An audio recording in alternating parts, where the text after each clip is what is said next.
मैं Mohammad Nazeeruddin, retired headmaster Husamia boys high school और founder secretary Millat educational social welfare association. मैं यहाँ 1990 से मिल्लत प्राइमरी हाई स्कूल चला रहा हूँ, जहाँ तकरीबन 800 बच्चा पढ़ता है। ये सारे बच्चे बिलो पॉवर्टी लाइन फैमिली से आए हुए हैं। इन बच्चों को जितनी भी शैक्षणिक सुविधा होती है हम देते हैं, यहाँ तक कि ऑटो का किराया भी उनको देते हैं। जी सर, आपने इतनी अच्छी बातें बताई और आप इतनी अच्छी मतलब अपने बच्चों के भविष्य के लिए हर अच्छा काम कर रहे हो। लेकिन ये आपके ही स्कूल के एक जो मरहूम सर थे, क्या नजीर कुछ नाम, शकील, उनकी वाइफ है उम्मे कुलसुम, उन्होंने आप पर कुछ गंभीर आरोप लगाए हैं। उनका कहना है कि उन्होंने अनुकंपा में आपसे जॉब मांगी थी, बट आपकी तरफ से कुछ ना कुछ बहाने कर डिले किया गया। इसका जवाब ये देता हूँ कि उनके शौहर के इंतकाल के बाद पहले तो 6 महीने तक के अंदर उन्होंने अनुकंपा में डिमांड करनी थी, मगर उन्होंने की नहीं। उसकी वजह यह है कि she was not qualified for any post in our school. वो प्राइमरी की पोस्ट के लिए भी लाइबल अपने लिए वो नहीं थी, एलिजिबल नहीं थी। अब उसके बाद उन्होंने 2022 में बीएड किया और बीएड करने के बाद उन्होंने अनुकंपा की डिमांड की। हमने पूरा काम शासन के सुपुर्द सौंप दिया।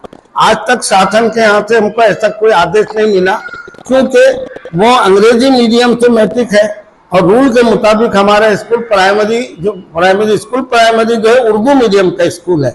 तो हम एक इंग्लिश मीडियम की टीचर उर्दू प्राइमरी में फिट नहीं होती लीगली। समझ में आया एक बात। दूसरी बात, आपने क्या प्रश्न किया? हाँ बोलिए ना। उन्होंने आप पर ऐसा आरोप लगाया कि किसी न किसी वजह से आपने उनको अनुकंपा में शामिल नहीं होने। वो झूठा आरोप है, झूठा आरोप है उसका, बिल्कुल आरोप झूठा है।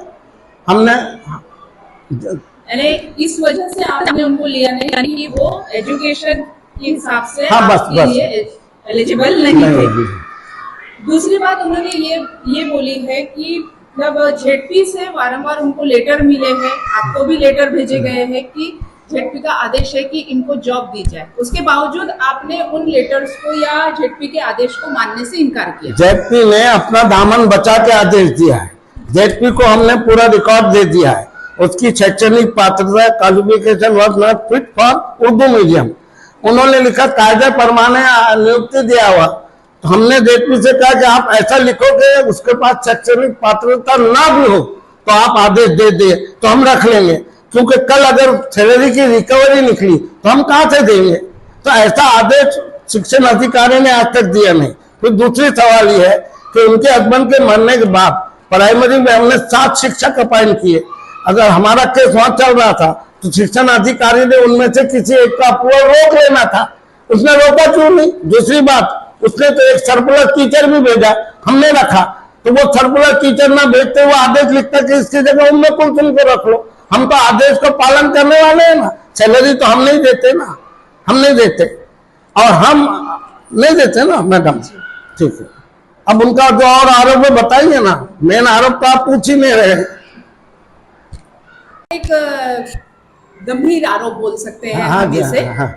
कि उन्होंने एक और आरोप ऐसा भी रखा है कि आप टीचर्स अपॉइंट करने के लिए कि पैसों की डिमांड करते हैं, रिश्वत लेते हैं और कहीं ना कहीं वो ये सब चीजें करने में, ये आपको पैसे देने में मतलब उतनी क्षमता नहीं रखती है, इसीलिए आप उनका अपॉइंटमेंट नहीं कर रहे। इसके लिए मैं कहूंगा कि आप 9 बजे से 1 बजे के बीच मेरी पाठशाला में कभी भी आ जाए, मैं वहां रहूंगा नहीं और मेरा पूरा टीचिंग स्टाफ रहेगा। आप उनसे इसका खंडन कर ले। अब आप कहेंगे साहब रिश्वत ले रहे हैं, आप रिश्वत दे रहे शिक्षक, क्या कोई मुजरिम अपना आरोप स्वीकार करेगा?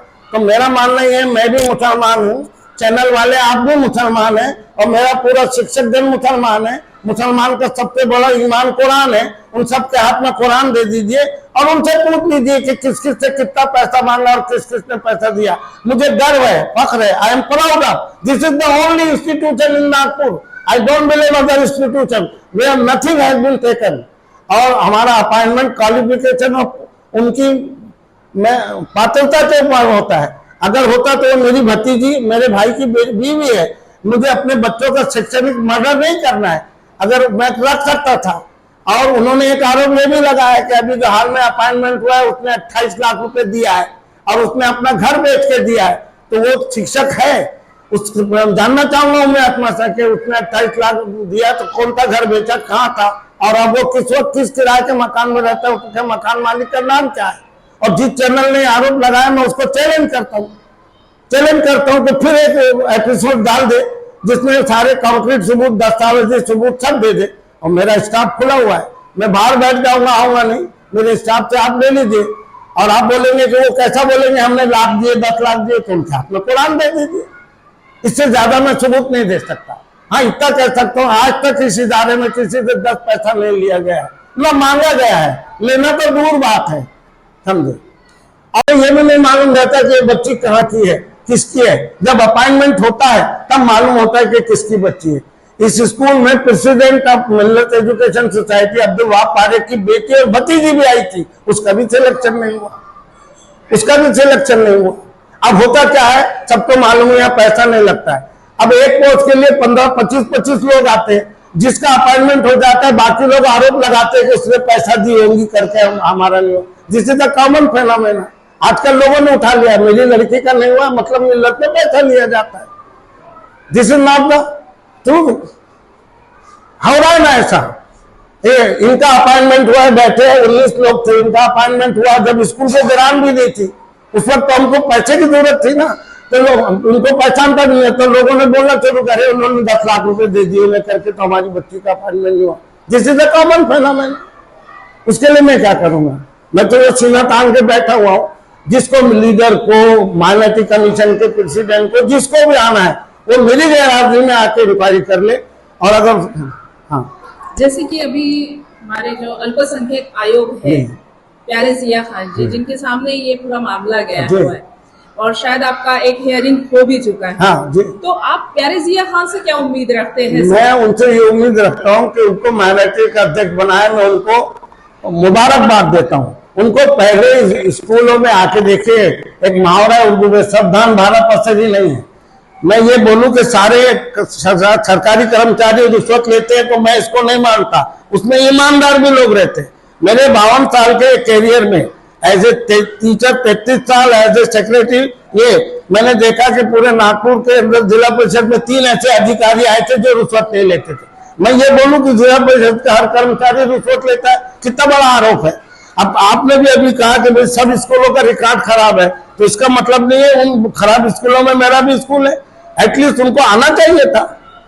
और इस स्कूल के जो पदाधिकारी है उनके नाम आप सुनेंगे तो लोग हैरत पकड़ेंगे। ऐसे ऐसे करोड़पति लोग हैं, बड़े बड़े इंडस्ट्रियल लोग हैं जो इसके ऑफिस बेयरर्स है।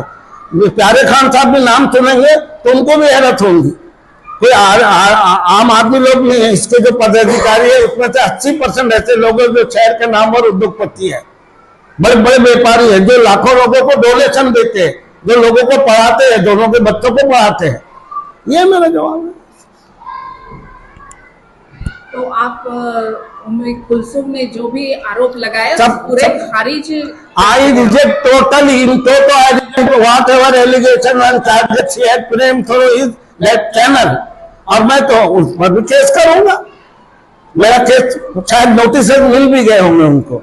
इमीडिएटली जैसे ही मैंने देखा वैसे मैंने आपातकालीन मीटिंग बुलाई और ये 2 रेजोल्यूशन आपने पढ़े हैं कि पहले केस डालना और दूसरे उनको बोलना कि पहले आके इंक्वायरी कर ले और माफी मांगे चैनल पर। जी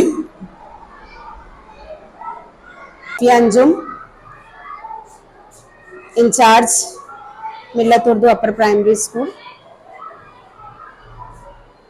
मैं जो इंटरव्यू नस्मा ने दिया है उसमें जितनी बातें उन्होंने जो भी आरोप लगाए हैं, खासतौर से ये आरोप के पैसा लिया जाता है, ये मैं बिल्कुल खारिज करती हूँ। इसलिए कि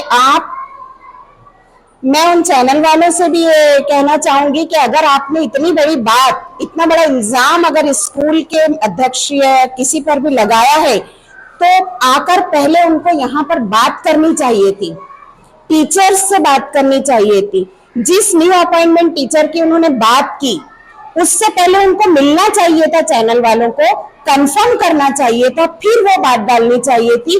किसी पर इतना बड़ा आरोप लगा देना कि 28 लाख रुपए लेकर अपॉइंट किया गया, ये गलत है।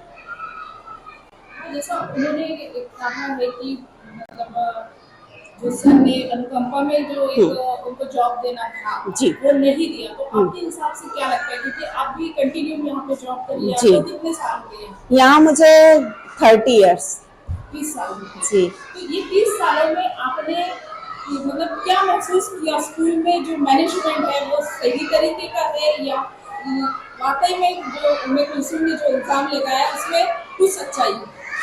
देखिए, मेरा जो 30 साल का इस मैनेजमेंट के साथ और इस स्टाफ के साथ जो काम का तजुर्बा है एचएम्स के साथ में, तो मैं सिर्फ यही कहना चाहूंगी कि बहुत ईमानदारी और बहुत ही ट्रांसपेरेंसी के साथ यहाँ पर काम होता है। जो भी उम्मे ने जितने भी इल्जाम लगाए हैं वो सब गलत हैं। स्कूल में उन्होंने सर ने जो भी रूल के हिसाब से भले ही उनको अपॉइंट नहीं किया, लेकिन पर्सनली मैं ये कहना चाहूंगी कि मैं और एक और मेरी कलीग हैं फरहत यास्मीन, हम दोनों को उन्होंने भेजा था उनके घर और अमाउंट लेकर, और उनसे ये भी कहा था, हम गए उनसे बात किए कि सर ने ऐसा कहा है कि आपको भले ही स्कूल में अपॉइंटमेंट नहीं दिया जा रहा, लेकिन किसी वजह से हम आपकी पर्सनल हर मंथ एज ए सेक्रेटरी नहीं बल्कि उनके जेठ, उनके जो भाई हैं उसकी हैसियत से, उस नाते से, उस रिश्ते से उन्होंने हमको भेजा था कि जाकर उनसे कहिए कि मैं हर महीने आपको ये हेल्प करूंगा फाइनेंशियली। उन्होंने लेने से इनकार कर दिया मैडम। उन्होंने कहा कि हमको ये नहीं चाहिए, हमको हमारा हक चाहिए। मैं मिलत उर्दू हाई स्कूल में असिस्टेंट टीचर हूँ, और जो उनमें अस्मा ने जो इल्ज़ाम लगाए हैं वो सरासर गलत है, क्योंकि हमारे स्कूल में किसी भी तरीके की कोई डोनेशन नहीं ली जाती, आज तक नहीं ली गई। हर अपॉइंटमेंट जो है वो क्वालिफिकेशन की बेस पर होता है, तो ये बात तो बिल्कुल गलत है। दूसरा ये कि अपॉइंटमेंट वाली बात जो है, तो उस वक्त में जब उनके हस्बैंड की डेथ हुई तब वो एलिजिबल नहीं थे, वो शायद 12th थे, और हमारे स्कूल हाई स्कूल में असिस्टेंट टीचर की ज़रूरत थी, तो उसके लिए डीएड बीएड चाहिए, ग्रेजुएशन चाहिए, इस वजह से उनका अपॉइंटमेंट नहीं हो सका। नमस्कार, अस्सलाम वालेकुम। आप देख रहे हैं नागपुर सुपर न्यूज 24। मैं तबस्सुम सैयद। जैसे कि आप सब जानते हैं कि कुछ दिन पहले हमने एक इंटरव्यू देखा था मिल्लत हाई स्कूल का, जहां की उम्मे कुलसुम मैडम ने वहां के जो संचालक है, जो स्कूल का मैनेजमेंट है, उन पर कई गंभीर आरोप लगाए थे। तो नागपुर सुपर न्यूज ने इन आरोपों को तहकीक करने के लिए आज मुलाकात की है स्कूल के संचालक नजीर सर से, जिन्होंने कि उनके हर आरोप को खारिज किया है। उन्होंने बाय प्रूफ हर चीज रखी है हमारे सामने विद डॉक्यूमेंट्स। उनका कहना है कि उम्मे कुलसुम ने जिस वक्त अनुकंपा के लिए अप्लाई करना था, उस वक्त उम्मे कुलसुम ने अप्लाई नहीं किया। डेथ के 6 महीने बाद ये प्रोसेस, 6 महीने तक ये प्रोसेस होता है, जो कि उन्होंने नहीं किया। उसके बाद जब इन्होंने ये प्रोसेस अनुकंपा के लिए, जब उन्होंने एक ट्रस्ट के सामने अपनी बात रखी, तो उस वक्त वो एजुकेशन के मामले में एलिजिबल नहीं थे। उस वजह से स्कूल मैनेजमेंट को बहुत सारी चीजें सोचनी पड़ी। ऐसे ही कई और आरोप है जिनका उन्होंने सबूतों के साथ में खंडन किया है। और नजीर सर का कहना है कि जिस तरीके से आयोग साहब ने इस केस के ऊपर नजर डाली है, तो बेशक वो कानून को आगे रखते हुए उनकी बात सोचेंगे, क्योंकि सर का कहना है कि मैं अपने रिश्तेदारी निभाने के चक्कर में मैं अपने बच्चों के मुस्तकबिल से खेल नहीं सकता। देखते रहिए नागपुर सुपर न्यूज 24 में तबस्सुम सैयद, कैमरामैन वजदौली के साथ।